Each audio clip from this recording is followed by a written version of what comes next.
Graça e paz, povo de Deus, estamos aqui de volta, nosso canal agora com novo nome, para nos identificarmos mais com o ministério do qual nós fazemos parte, que é o Ministério Batista Boas Novas. Então, nós damos boas-vindas a você que já nos acompanhava com o nosso antigo nome, de Sobre Ele, e agora na Conexão Boas Novas. Seja bem-vindo. Hoje nós vamos falar de um assunto muito interessante que chacoalhou o mundo há pouco tempo atrás, que foi a decisão do presidente Donald Trump em reconhecer Jerusalém como capital de Israel.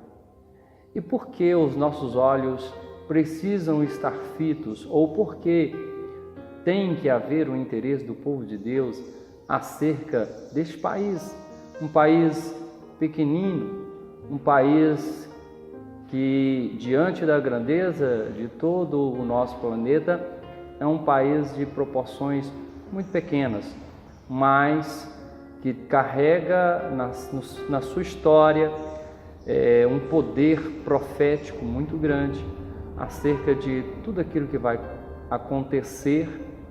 E também Israel é o relógio de Deus para o mundo, acerca da volta e do cumprimento de suas profecias, acerca do retorno de Jesus, a qual nós esperamos.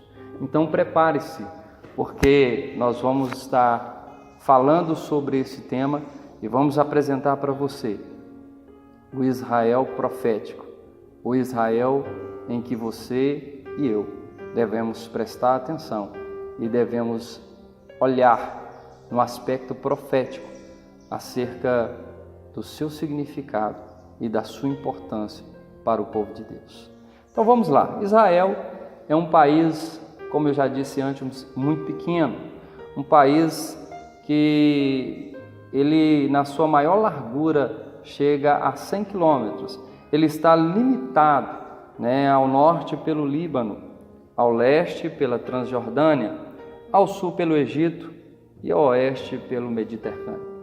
Esse pequeno país, de medidas que chegam a ser menores que o nosso pequeno estado de Alagoas, tem uma importância singular na história da humanidade.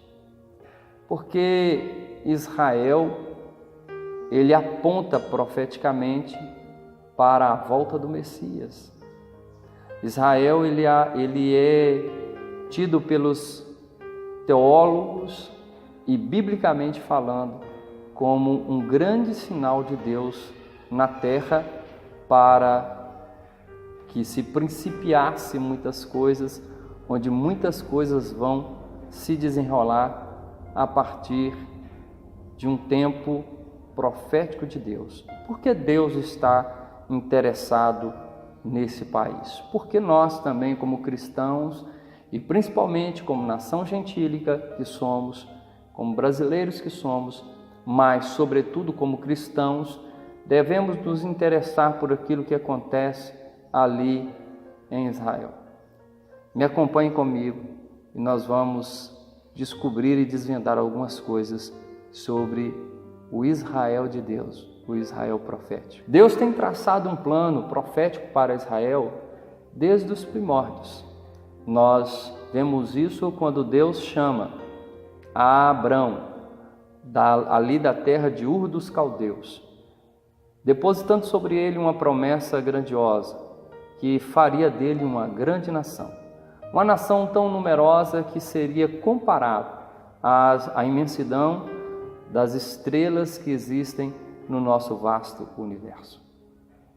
Também Deus compara a grandeza ou a quantidade numérica dos filhos que seriam gerados a partir de Abraão com a areia do mar. Sobre essa promessa, esse homem caminha na esperança de que o Deus que o chamou seria fiel para cumprir com esta promessa. Ele, de origem abastada, rico, homem de posses, homem já pré-estabelecido ali na terra dos Ur dos Caldeus, recebendo esse chamado de Deus, abandona ali os seus territórios e se lança simplesmente pela fé, ganhando ali em destaque, em Hebreus capítulo de número 11, que ele é o pai da fé, o homem que principiou esse sentimento tão forte e tão poderoso, que é capaz de operar grandes milagres, grandes sinais no meio do povo de Deus. E a partir daí, crendo nessa promessa, ele e sua esposa, mesmo já avançado em idade, mas crendo nessa promessa, se lança em busca de uma terra prometida, de uma terra que foi dada por herança, não pelo seu pai Tera, o seu pai carnal, mas por aquele que o adotara como filho na fé.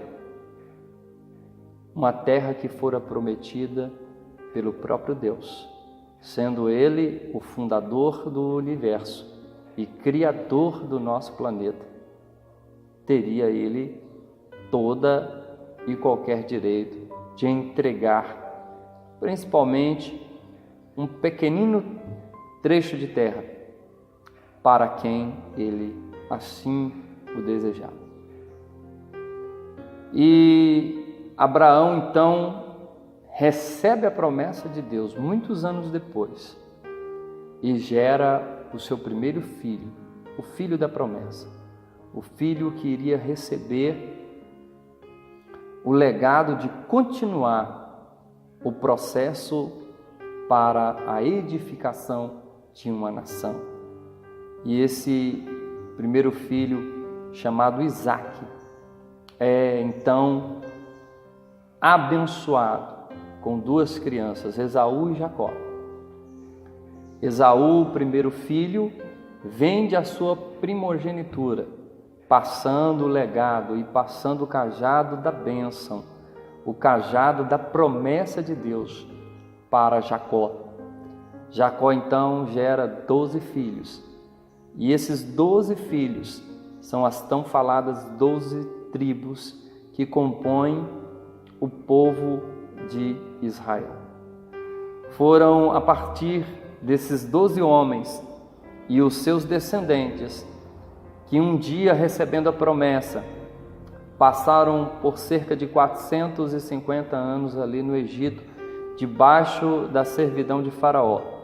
Mas chegando o tempo da promessa de Deus, Deus lembra-se do seu povo, lembra-se da sua promessa e escala Moisés como libertador, como aquele que iria levar todo aquele povo que foi gerado ali no Egito de volta para a terra da promessa.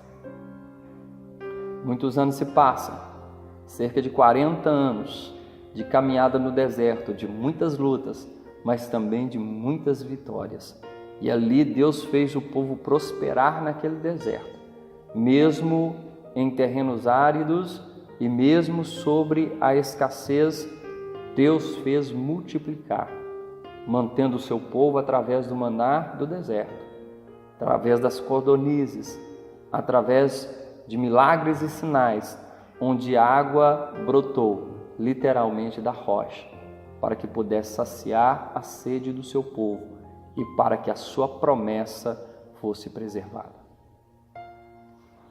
Conquistando então a terra prometida, eles viveram o tempo dos juízes, onde eles viviam um sistema teocrático, onde Deus liberava ali os seus ditos, os seus comandos, as suas profecias através de ministros e juízes que foram levantados naquele tempo para julgar o povo e também para unificar as suas 12 tribos, que por vezes e outras tiveram as suas divergências e nem sempre caminhavam em completa unidade. Para que isso acontecesse, o povo então pediu a Deus para que lhe fosse constituído um rei. Então nós chegamos no tempo dos reis, onde o primeiro rei foi o rei Saul, e o rei Saul governou segundo o seu coração, e por isso Deus achou por bem substituí-lo, encontrando a Davi, homem que alcançou de Deus um grande legado e também um testemunho fiel, em que ele diz: eis que tenho achado Davi, homem segundo o meu coração, que fará toda a minha obra.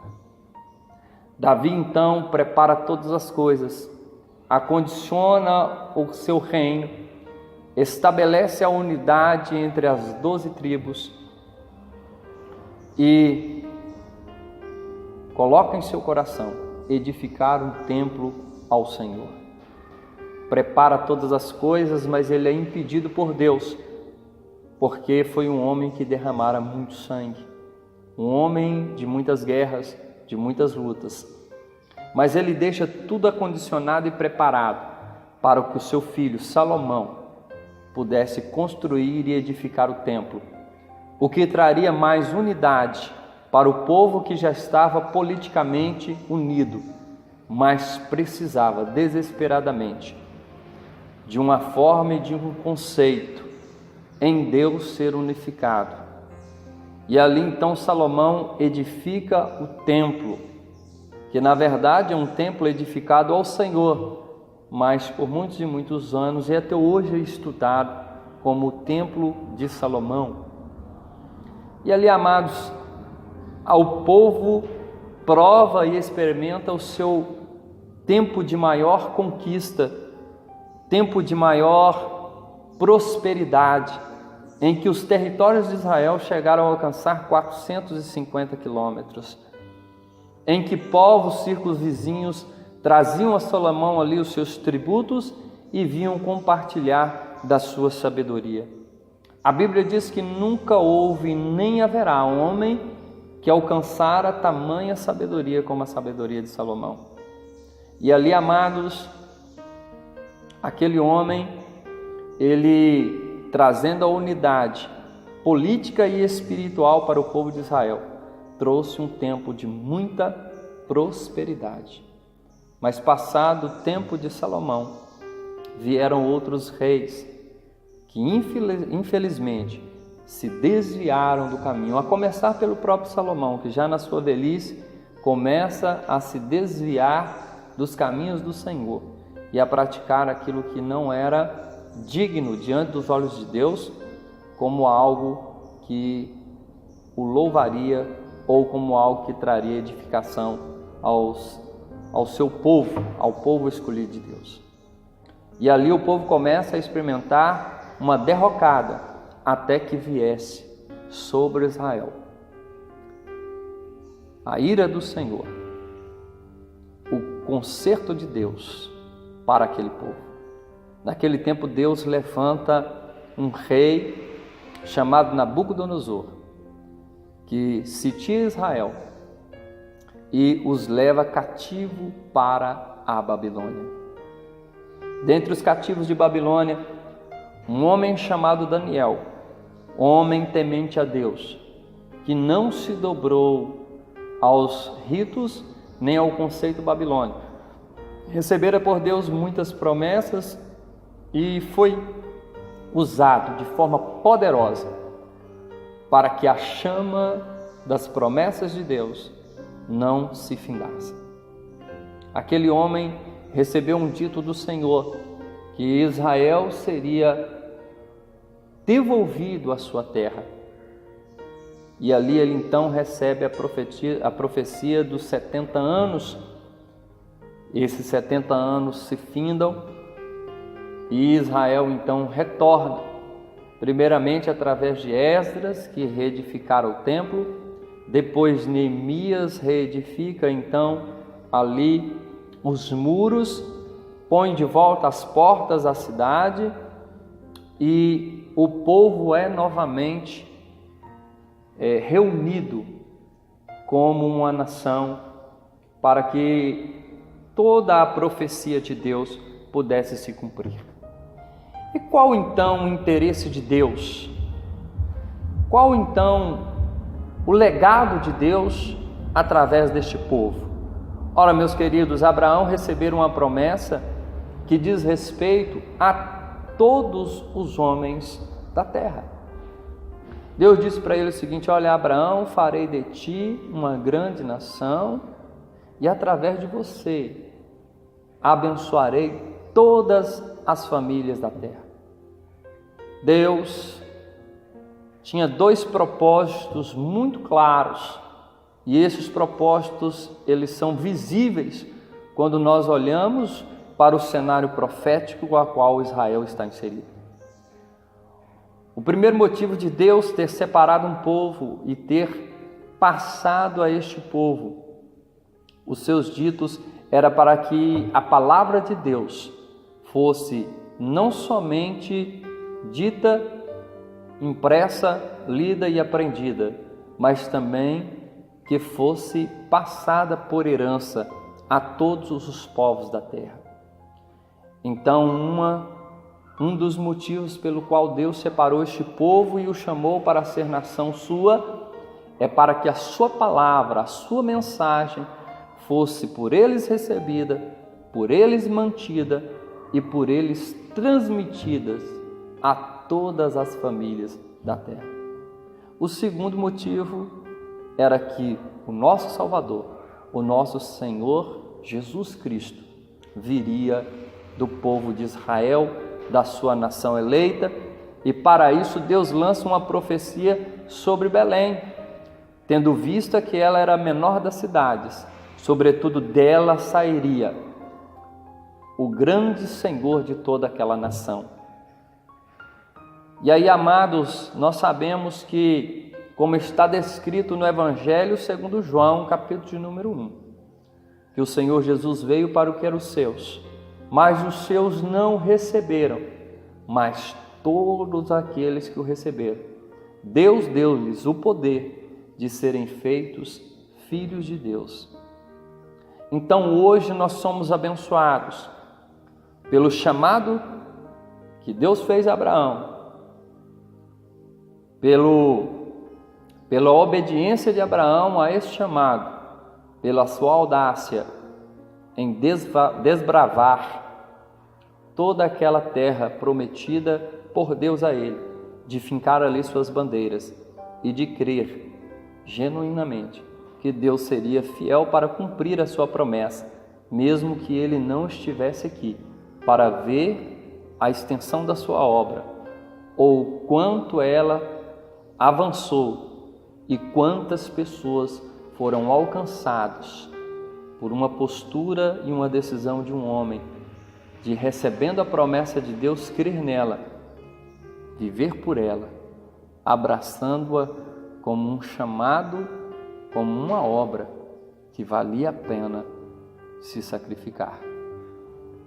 Pois bem, amados, quando o Senhor Jesus não foi recebido pelos seus, antes de receber a sua condenação e antes de ser submetido ao seu suplício, que iria nos trazer paz, como está descrito no Evangelho segundo Isaías, quase 800 anos antes de que tudo isso acontecesse, onde ele descreve no seu capítulo de número 53, que como uma ovelha muda ele foi até os seus tosqueadores, recebendo sobre si todo o peso do pecado que estava sobre a nossa vida, não somente o peso do pecado, como também as suas consequências, sendo humilhado, sendo crucificado, sendo maltratado, postos entre dois malfeitores e rendendo a sua vida,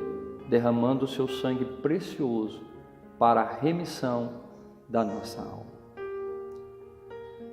Ali, meus amados, cumpriu-se a palavra de Deus que através de Abraão, ou através da sua linhagem, Deus iria verter uma bênção sobre todas as famílias da terra. As promessas que estavam limitadas somente ao povo de Israel, agora através da morte de Jesus, é difundida entre todas as nações da terra. E Jesus, antes de partir para a sua glória, disse para os seus discípulos: e ser-me-eis testemunhas, tanto em Jerusalém, como em Samaria e até os confins da terra. É por isso que hoje nós fomos alcançados pelo Evangelho da graça e da salvação de Cristo. Porque um homem recebera a promessa, porque esse homem tornou-se uma nação, porque essa nação recebeu a palavra de Deus, porque essa nação foi o berço gerador do Filho da promessa, em que foi um instrumento para que Jesus viesse. E por essa nação não recebê-lo e não reconhecê-lo como Filho de Deus, Deus transicionou a sua bênção para todos aqueles que o receberam e que hoje estão aguardando as suas promessas. Mas agora vem, e o momento é esse, em que nós estamos vendo mais uma vez as promessas de Deus acontecendo dentro dessa nação. Jesus Cristo, antes de render a sua vida, ele lança uma profecia, olhando de cima do monte para Jerusalém, ele com um olhar triste, talvez um pouco abatido, por já conhecer tudo aquilo que iria acontecer ao seu povo, por profeticamente já conhecer todo o histórico. Ele olha para Jerusalém e diz: Jerusalém, Jerusalém, que mata teus profetas e apedreja aqueles que te são enviados. Quantas vezes quis eu te ajuntar como a galinha que ajunta os seus pintinhos debaixo das suas asas, porém tu não quiseste e tu me rejeitaste. Digo-vos, porém, agora que vossa casa ficará deserta, que não haverão filhos, e digo, ai das grávidas naquele dia. E 70 anos depois que Jesus lançara essa profecia, o imperador Nero coloca fogo em Roma e acusa os cristãos judeus de terem sido os causadores desse incêndio, provocando uma ira coletiva, onde os judeus foram brutalmente atacados. Israel foi invadida, já era domínio de Roma, mas fora invadida, Jerusalém fora destruída, e o templo que fora reedificado por Esdras, Neemias, foi novamente destruído, derribado, sobrando simplesmente o Muro das Lamentações, que você já deve ter visto em alguma reportagem, onde os judeus ortodoxos ou não ortodoxos ficam ali orando e batendo com suas cabeças, literalmente lamentando-se naquele muro, o último restício, o último vestígio do templo que antes fora a glória daquela cidade e a glória daquela nação. Mas por que então temos que ter uma visão profética e um olhar para Israel? Jesus lança algumas profecias sobre Israel, que a figueira iria frutificar-se novamente, próximo à chegada do reino de Deus, próximo ao retorno do Senhor Jesus. Pois bem, a figueira fala do Israel político, e o Israel político, ele começou a nascer novamente, porque em 14 de maio de 1948, o povo judeu, já cansado de ser repelido por todas as nações, e principalmente, amados, depois do Holocausto, onde mais de 6 milhões de judeus foram mortos de forma cruel, de forma covarde, eles se levantaram e disseram o seguinte: olha, nós não temos mais para onde ir, nós precisamos regressar para a nossa terra. E em 14 de maio de 1948, através do voto de Minerva, ou voto de desempate, um brasileiro chamado Oswaldo Aranha restaurou Israel, considerando novamente como Estado entre as nações, para que eles fossem novamente visto por todos os outros povos como uma nação. E nós vemos que a figueira começou a florescer.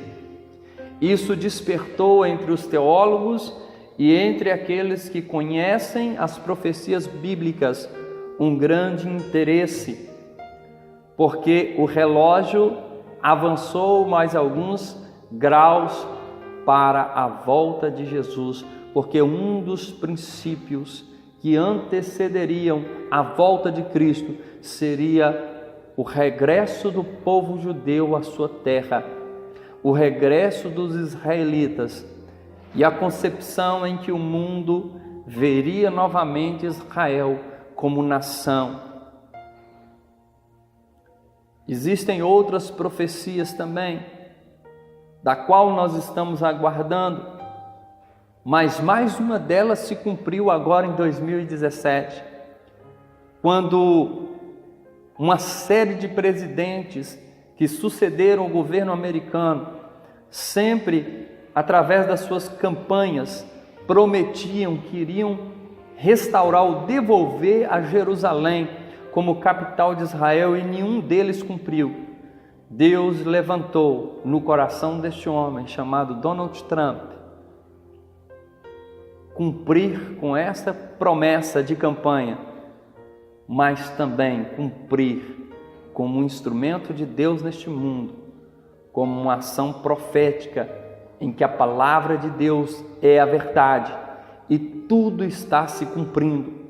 Para aqueles que ainda não creem neste livro que nós chamamos de Bíblia, para aqueles que ainda não creem que a palavra de Deus é a verdade, eis aí o cumprimento de suas profecias.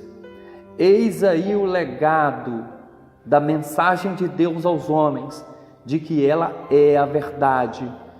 Tudo o que a palavra de Deus descreve e aquilo que ainda não se cumpriu, está se cumprindo.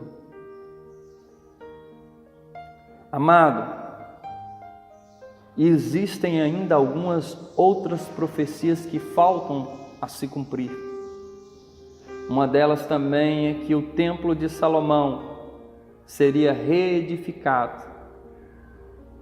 Geograficamente, meu querido, o templo de Salomão ficava justamente onde hoje é a Mesquita de Omar, aquela que muitas vezes você assiste na reportagem e você a identifica por causa da sua cúpula que é de ouro. Aquele templo, aquela mesquita, de alguma maneira, não sei como, será derribada. E os arqueólogos já encontraram todas as peças do templo de Salomão, porque se vocês prestaram atenção no vídeo, vocês vão lembrar que eu disse que Davi preparara todo o templo para que Salomão o edificasse. O templo de Salomão não foi um templo que foi construído pedra a pedra, foi um templo que foi construído com peças grandes em que elas se encaixavam e formava-se então o templo. Essas peças foram encontradas pelos arqueólogos judeus, estão guardadas e estão esperando, de alguma maneira, de alguma forma, assim também como aconteceu com a migração do povo judeu para a sua terra, assim como aconteceu em 2017, de Donald Trump reconhecer Jerusalém como capital de Israel, também vai acontecer algo. A Mesquita de Omar será colocada abaixo. O templo de Salomão será reconstruído. Nesse tempo, prepare-se, porque a igreja não estará mais aqui. A igreja será arrebatada. A Bíblia relata no livro de Apocalipse que o mundo entrará em colapso. O mundo vai sofrer uma grande tribulação. Em meio aos maiores pavores da humanidade, surgirá um homem com respostas prontas, um homem carismático, um homem que deterá um conhecimento tanto político como a nível espiritual, eclesiástico. E nas mãos desse homem se concentrarão todos os poderes da terra. Este homem será conhecido como Salvador, mas na verdade ele será o anticristo. E todos os povos da terra farão amizade com Israel. Durante 3 anos e meio, o mundo experimentará uma prosperidade, onde todos falarão uma só língua, onde se correrá uma só moeda. E tudo isso que eu estou dizendo já está sendo inserido como um plano entre as nações. Em 1995, queridos, o mundo começou a colocar em prática um plano chamado globalização, onde os países primeiramente foram divididos em blocos, com a intenção de que no futuro o mundo tivesse só uma moeda corrente, até então chamado euro-dólar.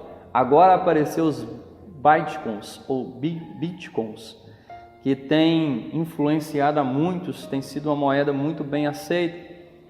Eu não vou aqui arriscar qual moeda que vai ser posta como a moeda universal do mundo, mas eu quero te dizer que isso vai acontecer. Nós estamos caminhando para esse tempo.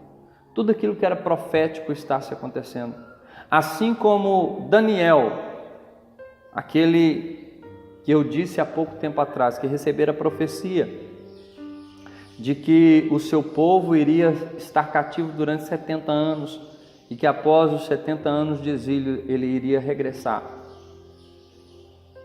Ele também recebeu a profecia que no final do tempo muitos iriam correr de um lado para o outro, e hoje a tecnologia nos dá esse privilégio. Hoje nós vivemos um mundo sem fronteira.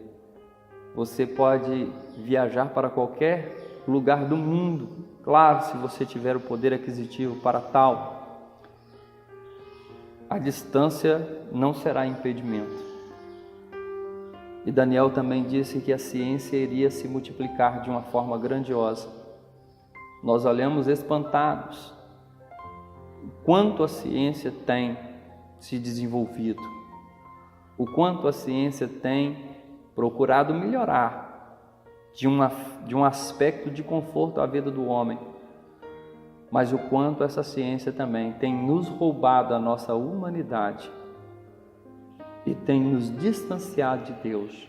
Muitas vezes todo esse aparato tecnológico tem inserido na nossa mente uma descredibilidade naquilo que é a palavra de Deus, mas eu quero dizer para você que se você está sendo cético, volte os seus olhos para Israel, leia a Bíblia com atenção, procure saber das profecias que diz respeito àquela nação e analise se todas elas não se cumpriram, mas as que já se cumpriram, as que se estão se cumprindo e as que ainda irão se cumprir no tempo vindouro. Acautelai-vos, irmãos. Sabei que é chegado o reino de Deus e que a vinda do nosso Senhor está próxima. Fique atento, não tire os seus olhos de Israel, pois ele é o relógio profético de Deus. Eu espero que você tenha tido paciência para ouvir tudo isso e eu espero que você seja abençoado por esse vídeo. Voltaremos, sempre com um tema novo para aguçar no teu coração o desejo de ouvir a palavra de Deus e de se encontrar profeticamente. E nesse mundo caótico, a palavra de Deus é a suprema verdade que tem guiado os nossos corações e que tem nos apontado que tudo aquilo que é profético de Deus já pré-existe na sua glória e Ele simplesmente traz à tona para o nosso tempo e para o nosso mundo. Que Deus abençoe a sua vida. Quero aproveitar também para convidá-los, Você que não conhece a Igreja Batista Boas Novas, Nós nos encontramos aqui na rua Ilcilon Vieira Veloso, número 619, bairro Caladinho de Baixo. Nós temos culto todos os domingos às 19h30, às quinta-feiras às 20 horas. Você é o nosso convidado, né? Que Deus abençoe a sua vida, meu amado. E eu espero que esse vídeo traga entendimento, sabedoria e bom siso ao teu coração. Um grande abraço, fique com Deus.